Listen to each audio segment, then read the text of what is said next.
Olá, tudo bem? Você está no canal EBD Já, eu sou o Renato e hoje nós vamos continuar o nosso estudo, o nosso curso teológico que nós estamos fazendo aí, estudando dessa vez o livro de Gênesis, tá bom? Na semana passada a gente começou a ver alguns mitos relacionados à criação.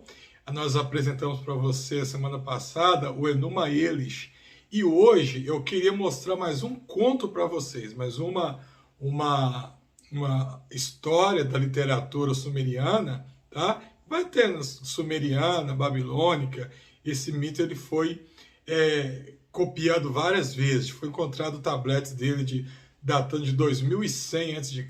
até 700 a.C., para você ter ideia. Então, era uma tradição passada de pai para filho e, posteriormente, ele foi sendo readaptado de acordo com a cultura da época, tanto sumeriana quanto babilônica também, tá? Nós vamos falar hoje do épico do Gilgamesh, muito interessante também, tem muita similaridade com a Bíblia e ao longo da lição aqui vocês vão ver isso aí, tá? Antes eu vou pedir para você o seu like, tá? Deixa o seu like se você gostar do conteúdo, tá? Ou melhor, já deixa o like aí, porque pode ser que você esqueça depois de voltar e dar o like para estar ajudando. Compartilhe com seus amigos, compartilhe com os outros irmãos. Se der para você compartilhar em grupos de estudos, compartilha. Por quê? Porque quando você faz isso, outras pessoas vão ter acesso a esse material, tá? É muito difícil você encontrar esse tipo de estudo completo assim, gratuitamente na internet. E também não esqueça de se inscrever no canal e ativar o sininho. Porque quando você se inscreve e ativa o sininho, eu vou lançar um vídeo novo, você vai ser notificado aí, tá? Se você não ativa o sininho, de repente você viu um vídeo, você gostou do conteúdo, né? Só que aí na outra sexta-feira ou na segunda-feira, que é o dia que a gente tem vídeo, você esquece de vir aqui conferir, o YouTube não vai te notificar. Se você se inscrever e ativar o sininho, tá tudo certo. Ele vai notificar para você, tá bom? Vamos lá então. O épico do Gilgamesh. Vamos pegar aqui a setinha, ou apontador, tá? Muito bem, o épico do Gilgamesh, mais um mito da criação. Perceba que eu estou falando sempre mitos, tá? Mitos, sempre eu estou colocando aqui mitos. Então, esse é o mito sumeriano, tá? É o mito sumério, com adaptações pelos babilônicos. Então, é interessante destacar antes o seguinte, que como ele começou na Suméria, tá? E depois os babilônicos também readaptaram, a gente vai foram encontrar várias tabletes desse mito, só que às vezes com nomes de deuses diferentes.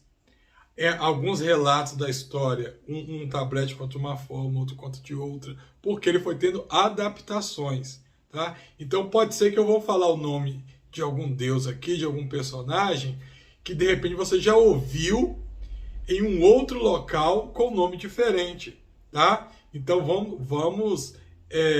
não vamos atentar muito para os nomes, mas para o acontecimento que vai estar acontecendo aqui, que é o que importa para nós, para o nosso estudo do Gênesis, da período da criação, tá bom? Muito bem. Gilgamesh, ele é um conto sumério, mas ele sofreu algumas alterações posteriores pelos babilônicos. Por isso, o nome de alguns deuses vão aparecer diferentes em determinados relatos da história. Quem foi Gilgamesh? Originalmente, Gilgamesh ele foi um rei da cidade de Uruk, na região da Mesopotâmia. Essa cidade tinha dois deuses protetores que moravam no zigurate local. Anu, o deus do céu, e Ishtar, a deusa do amor e da fertilidade.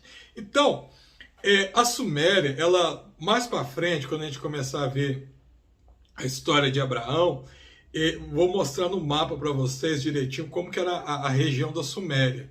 A Suméria ela teve algumas cidades, tá? Que foram as primeiras civilizações do mundo, foram encontradas ali.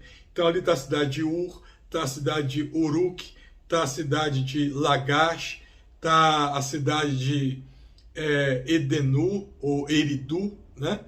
Tem algumas cidades ali, a cidade de Babel, que posteriormente se torna a cidade da Babilônia, Então, essas cidades, cada uma delas, geralmente ela tem uma história contando um conto, contando a sua mitologia, mas geralmente o que eles fazem? Eles pegam e colocam os heróis daquela mitologia como sendo o rei daquela cidade, tá? Como sendo o rei daquela cidade. Gilgamesh, ele era rei da cidade de Uruk, que é uma dessas cidades que tinham ali. Essa questão, quando chegar na época lá do dilúvio, da Torre de Babel, que a gente vê o mapa, vocês vão entender direitinho onde ficavam essas cidades aí, tá? Na região da Mesopotâmia. E nessas regiões, em cada cidade, você tinha ali um zigurate, que era uma torre que era erguida em homenagem ao deus padroeiro daquela cidade. Tinha cidade que tinha um deus, tinha cidade que tinha 2 deuses, tinha cidade que tinha até mais deuses. E cada cidade tinha um deus padroeiro que eles acreditavam que os deuses, o padroeiro daquela cidade, habitava no ponto mais alto dessa torre, ou desse zigurate, tá? Nesse caso aqui, Gilgamesh, ele era um rei da cidade de Uruk. Nessa cidade, então, tinha um zigurate, e nesse zigurate habitavam ali 2 deuses na mitologia deles. O deus Anu, que era o deus do céu, e a deusa Ishtar, que era a deusa do amor e da fertilidade. Tá bom? Então, eu tenho uma foto aqui para vocês verem. Essa aqui era uma representação mais ou menos de como seria o deus Anu. Esse deus Anu, vocês já devem lembrar da aula passada, que quando a gente começou a contar o conto de Enuma Elish, né, vai aparecer o Anu, esse mesmo Anu aqui. Então tem lá Tiamat, tem Tiamat, tem Mumu, tem Apsu, e eles vão criar aquelas 2 serpentes, Larmo e Larmo. Larmo e Larmo vai criar Kishar,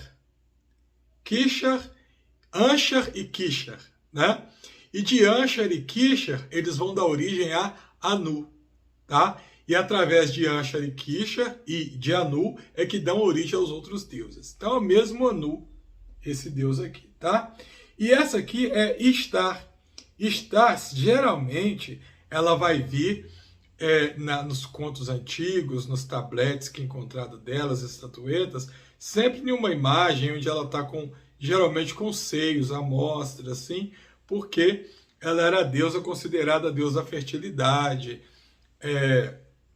deusa do amor, essas coisas assim.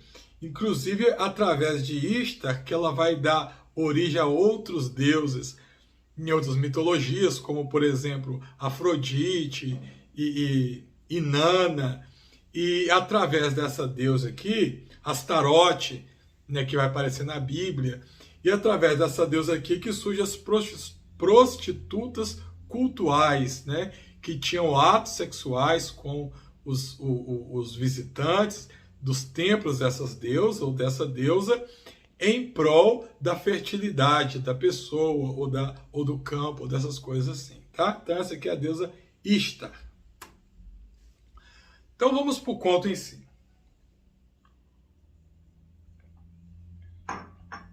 Gilgamesh, ele era filho de Ninsun, uma rainha deusa, mas que habitava entre os vivos. O seu pai era Lugalbanda, talvez um demônio do submundo. O fato é que Gilgamesh, ele era 2/3 Deus e 1/3 mortal, e nos remete talvez à primeira história de um herói nacional.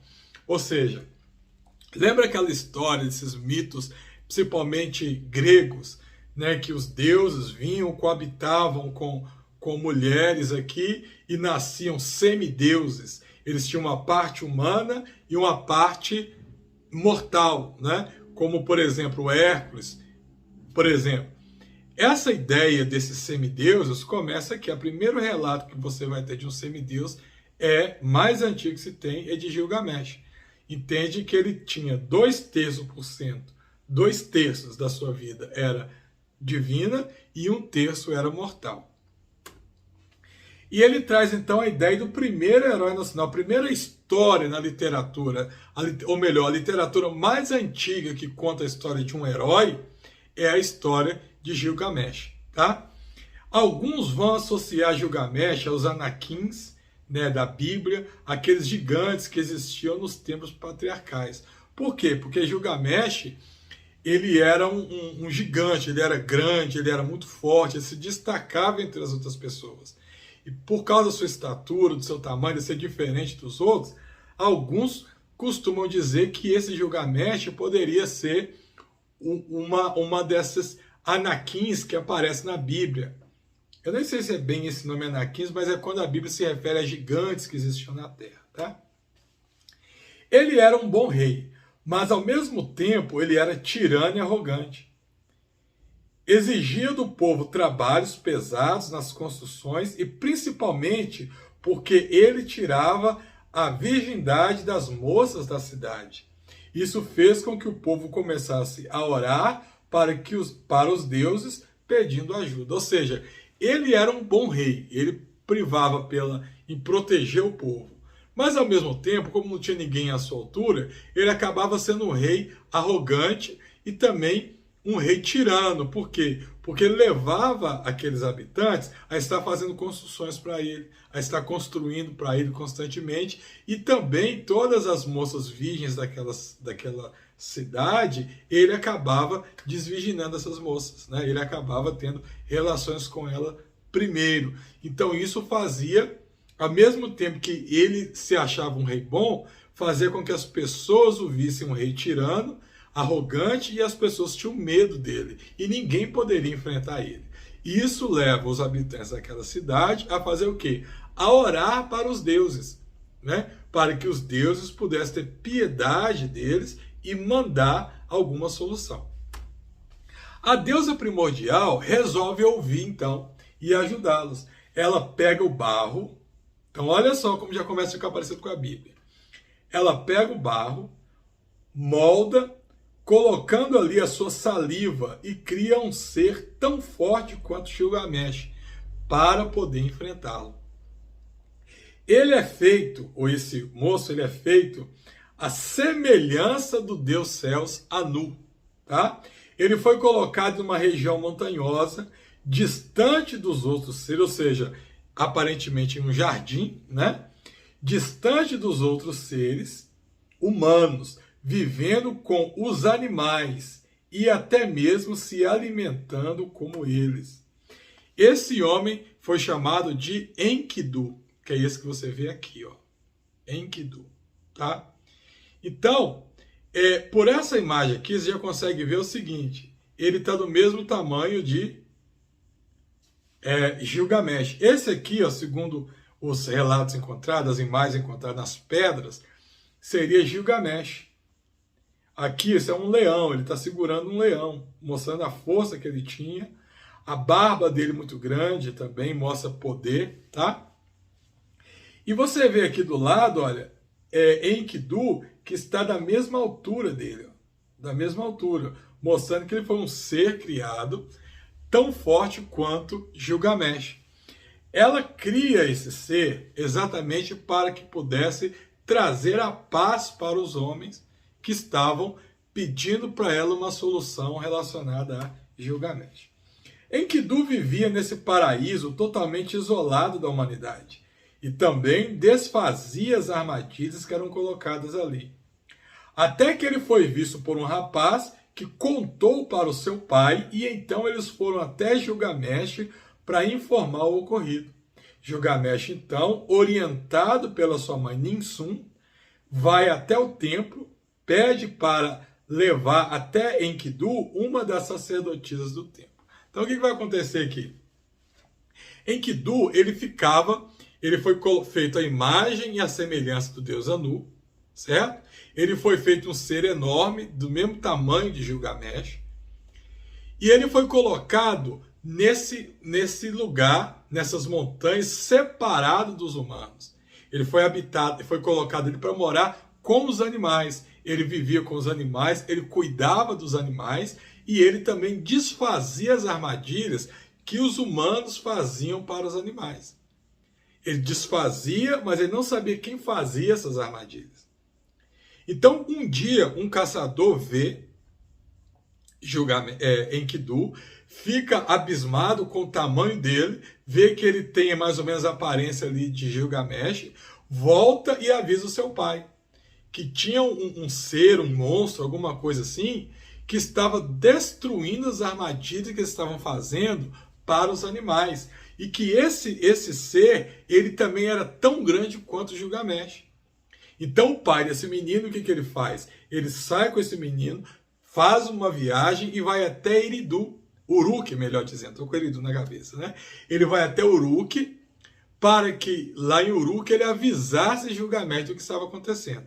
Gilgamesh ele se aconselha com sua mãe que fala assim, olha, vamos tentar conversar com esse moço, vamos saber o que ele é, o que ele quer, né? Mas para a gente fazer isso, vamos lá, até no templo da deusa Estar, pega uma sacerdotisa que tem lá e leva uma sacerdotisa para ele, porque diante da sacerdotisa ele vai se quebrantar. E assim eles fizeram.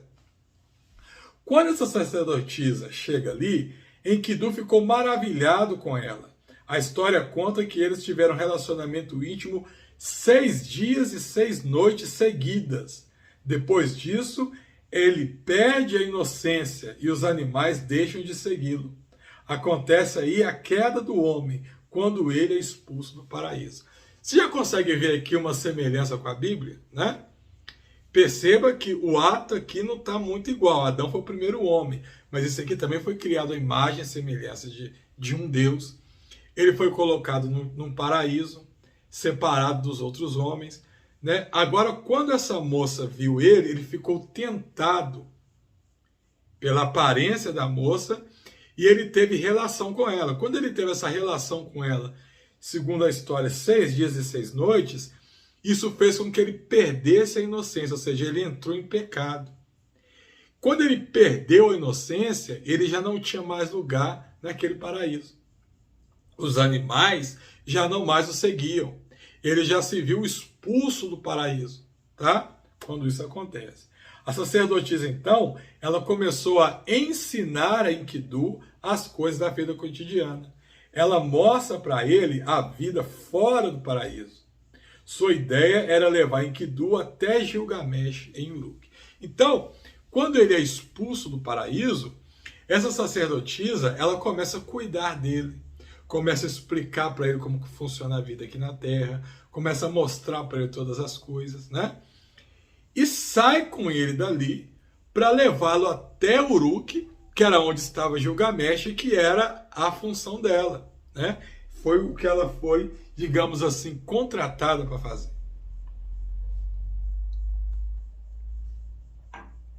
Enquanto isso, Gilgamesh tinha um sonho sobre um meteoro gigantesco que estava caindo e que ele não conseguia segurar sozinho.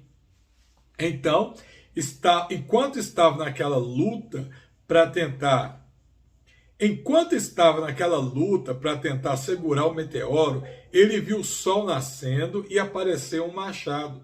Sua mãe interpretou o sonho. Virá um irmão em armas para te ajudar.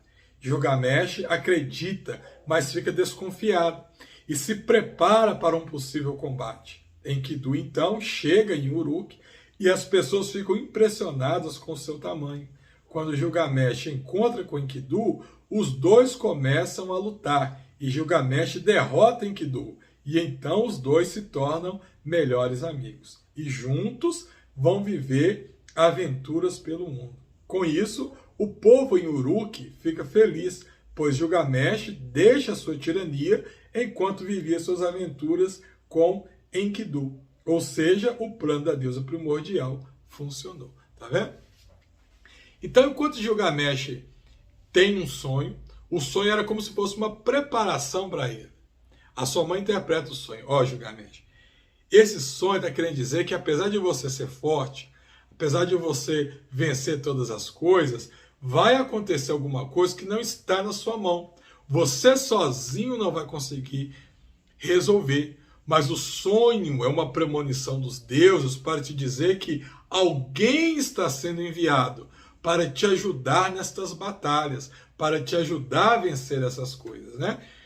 E Gilgamesh, então, ele acredita na sua mãe, ele acredita que Enkidu pode ser esse homem, esse ser, mas ele também pensa, mas e se pelo contrário? Se de repente ele estiver vindo para usurpar o meu trono?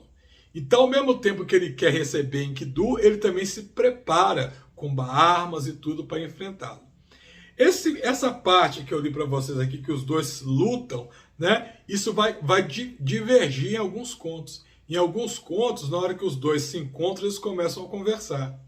Em alguns outros relatos, que contam a história de Gilgamesh, os dois começam a brigar e tem uma grande batalha. Mas nos dois relatos, terminam com os dois sendo melhores amigos. Os dois ficam amigos, se tornam amigos em armas e começam agora a viajar pelo mundo, vivendo as suas aventuras. Isso faz com que aquela tensão que Gilgamesh tinha, que ficava nas pessoas, acaba saindo, ele acaba deixando as pessoas das cidades de Uruk mais tranquilas, porque ele acaba não se preocupando com elas enquanto ele está vivendo a aventura com Enkidu. Nisso, as pessoas da cidade começam a viver em paz. E assim o plano da deusa primordial, que era de ajudar o povo de Uruk, acaba funcionando. Tá? Juntos, então, eles resolvem destruir Humbaba, um monstro que guardava a floresta sagrada dos cedros. Então, chegou um momento que Gilgamesh diz assim, ó, nós vamos destruir Humbaba. Humbaba era um monstro mitológico. Humbaba, ele foi um monstro feito por um deus para proteger esta floresta. Então, ele era um ser divino. E mesmo com o tamanho de Gilgamesh, com a força de Gilgamesh, Gilgamesh ainda tinha medo de enfrentá-lo. Mas Gilgamesh, agora impulsionado pela força do amigo, pela amizade, ele resolve enfrentá-lo. Mas Enkidu, a princípio, fica com medo. Enkidu não sabe se isso é uma boa e alerta Gilgamesh para que não fizesse. Mas Gilgamesh, então, resolve ignorar o amigo Enkidu e ir lá enfrentá-lo, que é o que eu vou ler para vocês. Então, essa parte do épico, ela detalha bem como seria Humbaba. Olha como que esse monstro seria. Que diz que ele tinha as patas de um leão e o corpo coberto de escamas espinhosas. Os seus pés tinham garras de abutre. A sua cabeça estavam chifres de um touro selvagem. A sua cauda e o seu órgão genital terminavam com a cabeça de uma cobra. Ele era um ser muito pavoroso. Nem Enkidu e nem a sua mãe, nem a mãe de Gilgamesh, concordaram com a ideia de Gilgamesh enfrentar esse monstro. Mas a sua mãe conversa com Anu para que ajudasse Gilgamesh e então ele seguisse caminho. Então, quando a sua mãe conversa com Anu, que era o deus do céu, Anu então resolve ajudar Gilgamesh, né? Para que Gilgamesh fosse vitorioso. Durante a viagem, Enkidu começa a ter vários sonhos que não daria certo enfrentar aquele monstro. Quando chegam na floresta, avistam Humbaba, Gilgamesh então ele faz uma oração e pede para o deus Sol Utu. Esse deus Sol Utu foi o deus que havia criado Humbaba. Então, Gilgamesh ele faz uma oração exatamente para ele, para Utu, que envia ventos para ajudar Gilgamesh. E esses ventos prenderam Humbaba. Humbaba não consegue se render e, a pedido de Enkidu, Gilgamesh mata Humbaba. E isso despertou o olhar da deusa Star, que vai até Gilgamesh. Mas Star tem um lado sombrio, forte. Gilgamesh sabia disso e, por essa causa, ele então rejeita e isso deixa ela furiosa. Principalmente porque todos que se relacionavam com Star acabavam morrendo. Ou seja, então vamos explicar isso que eu li aqui. Eles vão para a batalha, tá? Eles vão para a batalha e quando Gilgamesh avista Humbaba, Gilgamesh faz uma oração para o deus Utu. O deus Utu envia ventos, vários tipos de ventos, para que pudesse ajudar Gilgamesh. Esses ventos, então, vão até Humbaba, prendem ele, e ele fica preso. Com isso, Gilgamesh consegue chegar ali e matar ele. Quando Gilgamesh mata Humbaba, a deusa Ishtar, que é aquela que eu falei com vocês que era uma das padroeiras da cidade de Uruk, vê aquilo e isso desperta o desejo de Ishtar.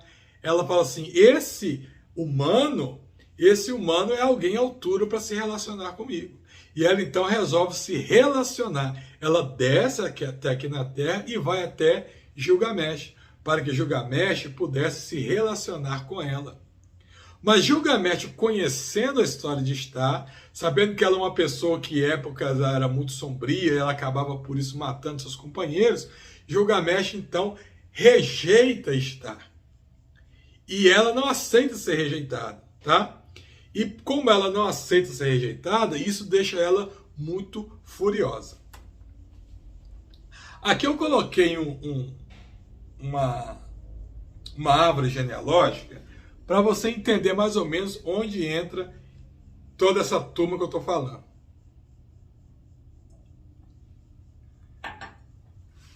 Então aqui em cima seria Anu, que é o Deus céu, tá?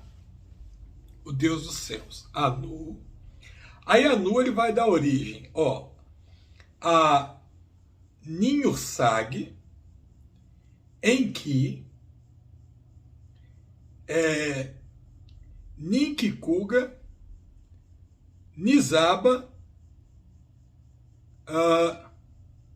Nizaba, Raya e Enlil. Tá vendo? E também aqui, ó, Baba. Cada um com pessoas diferentes, né? Aí aqui, ó, você vai tendo essa lógica, quem casou com quem ou quem teve união com quem e foi nascendo outras pessoas, outros deuses, tá?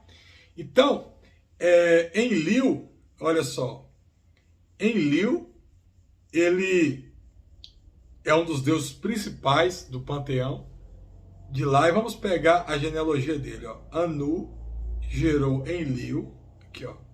Enlil, ele vai gerar Nana, tá vendo? Nana vai gerar Inanna, Inanna vai gerar Itu, ó. Itu vai gerar Lugalbanda, e Lugalbanda, que é o pai, lembra que eu falei? Vai gerar Gilgamesh, tá? Lugalbanda vai gerar Gilgamesh. Então, se você analisar por essa árvore genealógica, Gilgamesh, ele tinha um lado Deus, porque o seu pai, ele vinha da descendência dos deuses. Olha só. E isso fazia com que Gilgamesh fosse um deus, tá? Vamos prosseguir aqui. Ishtar, então, Ishtar vai até Anu para que pudesse enviar um touro que destruísse Gilgamesh. Aqui você tem a foto da representatividade do touro de Anu.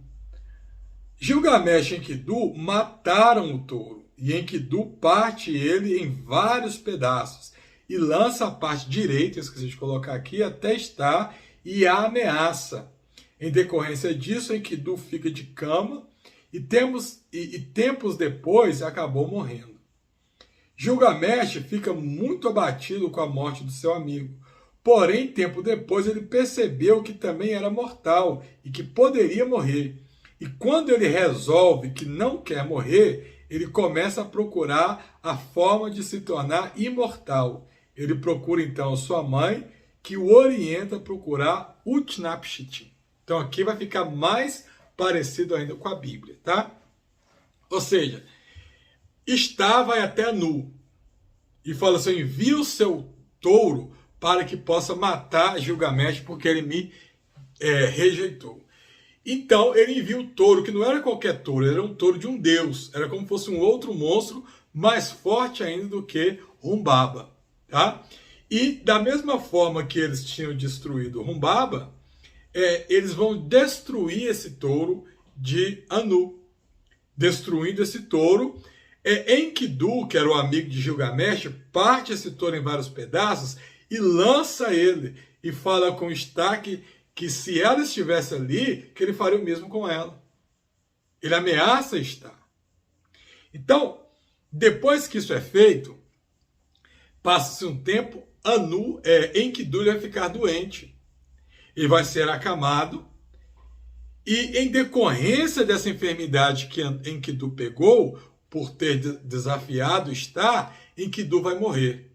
Quando Enkidu morre, então Gilgamesh ele vai entrar em luto. Ele vai ficar em luto terrível ali.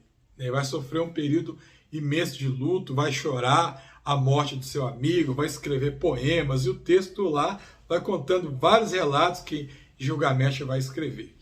Só que depois ele volta à sua consciência e começa a pensar, mas peraí, se Enkidu morreu, isso significa que eu posso morrer também. E eu não quero morrer, eu quero ser imortal. E isso faz com que ele procure a sua mãe, Ninsun, para perguntar à sua mãe o que ele poderia fazer para se tornar imortal. A sua mãe, então, o orienta a procurar quem? Utnapishtim. Então, olha como vai ficando mais parecido. Eu estou falando de um relato que ele é de pelo menos 2100, 2700, pelo menos 2100 antes de Cristo. Tá? Esse relato aqui, ele tem pelo menos, se eu considerar que o Gênesis foi feito em 1400, ele tem pelo menos 700 anos antes, pelo menos 700 anos mais antigo do que o Gênesis. E lá já se falava de Utnapishtim. A mãe dele passou por... Quem era Utnapishtim? Então vamos ver aqui, ó. Aqui você tem uma representatividade dele, tá? De dos tabletes. Utnapishtim, segundo essa mitologia, ele é encarregado por Enki, ou Ea, o deus Ea, que é o mesmo deus Ea lá do conto de Enuma Elish, só que é no conto babilônico. No conto sumeriano é Enki, tá? Então, o Utnapishtim é encarregado por Enki a abandonar suas posses e criar um navio gigante, a ser chamado criar um navio gigante. Utnapishtim é encarregado por Enki a abandonar as suas posses e criar um navio gigante. E foi chamado para ser o preservador da vida. Utnapishtim foi encarregado de trazer sua esposa, famílias e parentes junto com seus artesãos de uma aldeia, bebês de animal e grãos. O dilúvio que se aproximava acabaria com todos os animais e os seres humanos que não estivessem no navio. Depois de 12 dias na água, Utnapishtim abriu a escotilha do seu navio para olhar em volta e viu as encostas do monte Nizir, onde ele descansou seu navio durante 7 dias. Então, olha que interessante. Nesse conto de Gilgamesh, fala de um personagem chamado Utnapishtim, e aí começa a uma pause no conto para contar quem foi Utnapishtim. E diz que os deuses estavam enfurecidos com os seres humanos, porque os seres humanos haviam se rebelado contra os deuses. Os humanos haviam sido criados para servir, para trabalhar, para ser escravos dos deuses. Mas os seres humanos se rebelaram e não queriam mais obedecer aos deuses. E além disso, os humanos, eles estavam incomodando os deuses com os barulhos que eles faziam. Mas um homem, ele achou graça diante do Deus Enki, porque esse homem, ele era o único que ele continuava ainda a sua adoração, a sua veneração pelos deuses. E isso faz com que os deuses resolvem acabar com a terra, tá? Exterminar todos os seres humanos porque estava incomodando eles. Mas, como Utnapishtim não incomodava, era o único que os serviam, então eles iam preservar a vida de Utnapishtim dentro de um barco. E aquelas pessoas que tivessem com Utnapishtim e os animais que tivessem com ele nesse barco ficariam vivos. Mas todo o resto do planeta seria exterminado porque os deuses enviariam um dilúvio e esse dilúvio ia acabar com toda a humanidade. Tá? Esse dilúvio veio, né? Aqui a palavra diz que a história diz 12 dias. Tem um relato que conta que as águas do dilúvio aqui durou 6 dias e 7 noites, mais especificamente, tá? Durou 6 dias e 7 noites. E quando termina o dilúvio, Utnapishtim avista o Monte Nizir. Avista o Monte Nizir. Então, você consegue perceber a similaridade com a Bíblia? Na Bíblia também vai acontecer algo parecido, né? Mais um pouquinho aqui sobre Utnapishtim. No 7º dia, ele enviou uma pomba para ver se a água havia recuado.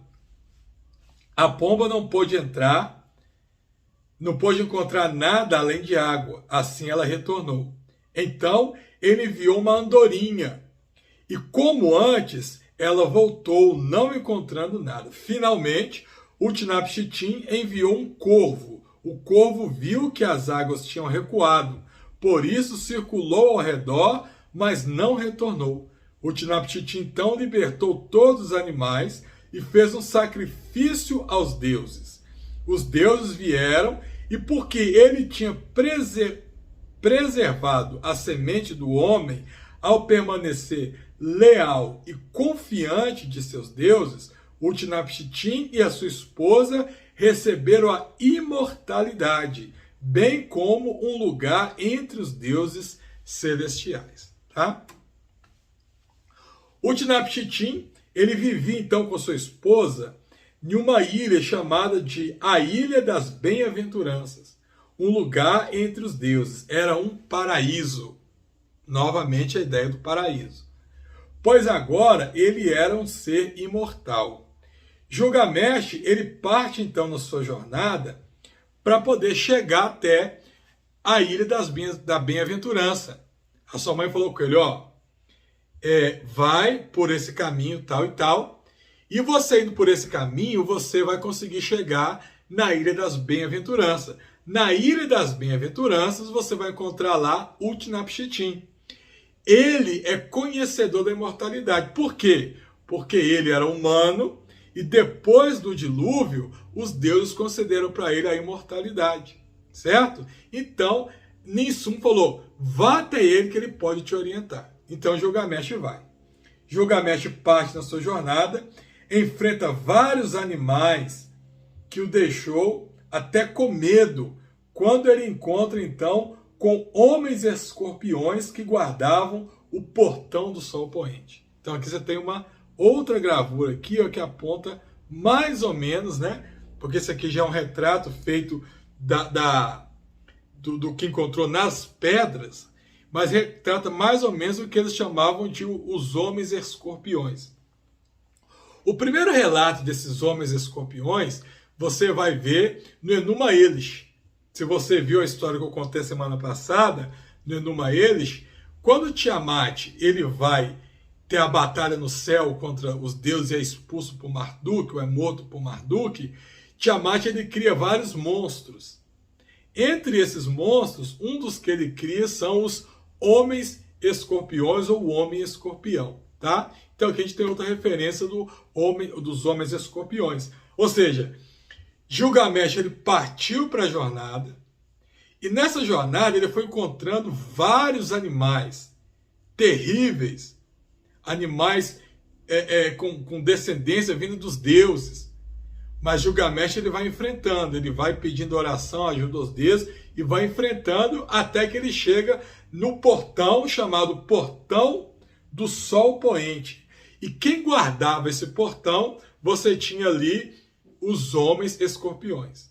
Então aqui a gente pega uma referência também lá na Bíblia, porque a Bíblia diz assim que quando Adão e Eva foram expulsos do paraíso, né, querubins do Senhor, querubins de Deus foram colocados na porta só que fala da banda do Oriente, né? Na banda do Oriente, o contrário. Mas os querubins foram colocados à porta para proteger a entrada para que o homem não pudesse voltar mais para ali. E aqui você tem uma referência de seres sendo colocados para guardar um portão, só que do lado contrário, do sol poente. Gilgamesh, então, orou agora para o deus Lua, para o deus Lua. Gilgamesh, então, orou agora para o deus Lua, que lhe mandou um sonho, que lhe deu coragem para enfrentar todos esses animais durante o caminho até chegar no portão, onde estavam os homens escorpiões, que guardavam o portão e daria acesso ao sol poente. Incrivelmente, um desses homens escorpiões abre o portão para ele e ele se depara com um escuro. Ou seja, Gilgamesh ele não enfrenta os homens escorpiões. Quando ele chega ali, um desses homens escorpiões abriu para ele o portão e ele entrou. Quando ele entra, o que ele vê é uma escuridão tremenda, tá? E ele continua indo até que ele avança sobre essa escuridão. Então, depois da escuridão, ele vê uma árvore. Olha aí, outra referência, né? Ele vê uma árvore maravilhosa, cheia de pedras preciosas. Passando por essas árvores, ele encontra Siduri. Então, eu tenho aqui uma outra gravura, ela não é a gravura original, né? É uma representação feita do que se encontrou também em vasos cilíndricos da época, tá? E essa aqui seria a deusa Siduri, que é a deusa do vinho, tá? A deusa Siduri. E ela estava posicionada depois da árvore. Né? E quando ela encontra com Gilgamesh, ela vai fazer algo muito interessante. Aqui, ó. Quando ela encontra com Gilgamesh, e Gilgamesh fala para ela o seu propósito, que ele estava procurando a imortalidade, ela vai falar uma coisa muito interessante que eu vou ler para vocês aqui, e vocês vão observar se isso não tem referência, não tem similaridade com alguma parte na Bíblia. Olha o discurso de Siduri que está à esquerda, a da Bíblia está à direita, tá? Então Siduri diz para Gilgamesh assim: Gilgamesh, aonde vais com tanta pressa? Jamais encontrarás a vida que procuras. Quando os deuses criaram o homem, eles lhe destinaram a morte, mas a vida eles mantiveram em seu próprio poder.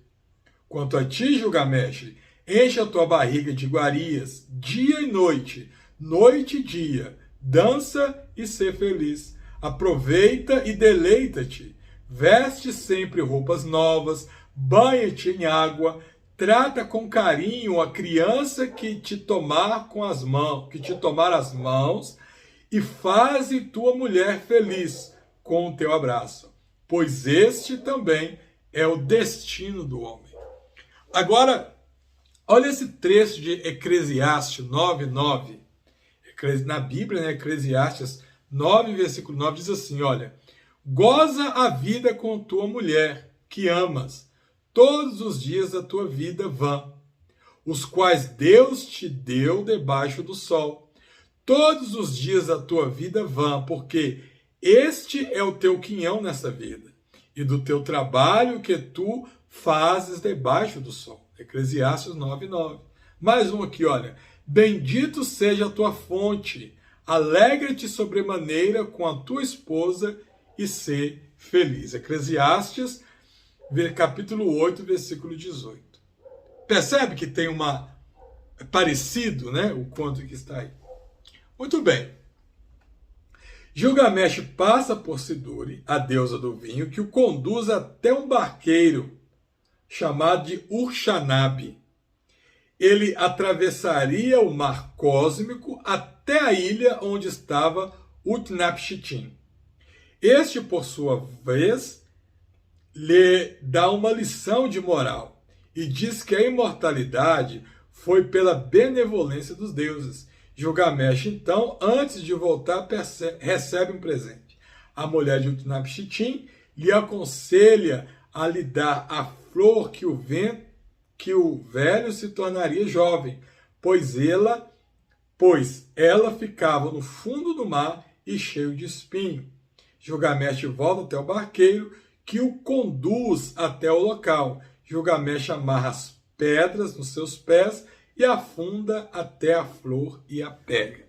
Ou seja, quando Gilgamesh ele atravessa tudo e chega até o Utnapishtim vai falar com ele assim, olha, não é assim que funciona, né? Eu consegui a vida eterna por benevolência dos deuses. Se você quer alcançar a vida eterna, procure a benevolência dos deuses, né? Os deuses vão te ouvir. Mas eu não tenho nada que eu possa fazer. Ele conversa com o Utnapishtim entende o que ele fala, acredita nele e ele vai voltar para trás. Mas antes que ele pudesse voltar, a esposa de Utnapishtim, então, fala com o Utnapishtim, olha, por que a gente não dá um presente para ele? Ele veio de longe, ele mostrou ser uma pessoa guerreira, e eles resolvem, tá? Eles resolvem dar para ele ali um presente, que era uma flor. E que essa flor, quem comesse dela, o velho, ele ganharia a sua mocidade novamente. Só que ela era uma flor muito difícil de se conseguir. Por quê? Ela estava no fundo do mar e ela ainda era coberta por espinhos. O Utnapishtim ele volta até o barqueiro mais ou menos tem uma noção de onde ficava, e ele afunda com uma pedras ali amarrado nos pés, consegue pegar essa flor. Só que ele resolve não comê-la, tá? Ele resolve não comê-la, mas sim levar para o seu reino em Uruk e dividir com seus súditos, com outras pessoas, tá? Então Gilgamesh, ele não come a flor no primeiro momento, resolve levar consigo até Uruk, onde ele ia compartilhar com outras pessoas. No caminho, ele deixa a flor para se banhar em um rio, e uma serpente saiu da água e comeu a flor. Então, ela largou a pele antiga e ficou nova. Gilgamesh, então, volta a Uruk e fica sendo conhecido como o homem que procurou a imortalidade. Então, ele, no caminho de volta, queria levar a flor para compartilhar com outras pessoas, Gilgamesh resolve parar em um rio para se banhar. Nesse momento, ele deixa a flor sobre uma pedra, em algum local, sai uma serpente da água e come daquela flor. Quando a serpente come a flor, ela troca de pele, como acontece até hoje. Ela abandona a sua pele antiga para ter uma pele nova. E Gilgamesh, então, ele volta para a sua cidade, sem a flor, sem imortalidade, mas ele se torna conhecido como o homem que procurou a imortalidade e vira um grande herói nacional. Então nós vamos ver aqui, eu separei algumas semelhanças, né, fora as que eu já coloquei ao longo da história, com a Bíblia. Então, primeiro, aqui eu tenho do lado esquerdo Gilgamesh, o épico de Gilgamesh, e do lado direito eu tenho a Bíblia. Vamos ver algumas semelhanças, algumas diferenças aqui. Primeiro, os deuses decidem destruir a humanidade por causa da sua iniquidade. No Gênesis também, Deus decide destruir a humanidade por causa da sua iniquidade, né? No Gilgamesh, um homem justo foi escolhido para construir uma arca e salvar um número limitado de pessoas, e aqui no Gilgamesh foi Utnapishtim. Aqui na Bíblia acontece a mesma coisa, só que o herói da Bíblia é Noé. No Gilgamesh, a arca de Utnapishtim ela era quadrada. No Gênesis, a arca de Noé era retangular. Uma chuva inundou a terra. No Gênesis também uma chuva inundou a terra. No Gilgamesh, o dilúvio ele dura 6 dias e 7 noites. No Gênesis, ele dura 40 dias e 40 noites. No Gilgamesh, um sacrifício foi feito após o dilúvio. Em Gênesis também o sacrifício é feito após o dilúvio. Na epopeia de Gilgamesh, a bênção recebida por eles foi a vida eterna. Já no Gênesis, a bênção recebida foi dominar sobre todos os animais e habitar a terra novamente. No Gilgamesh, nós temos aqui uma árvore e uma serpente.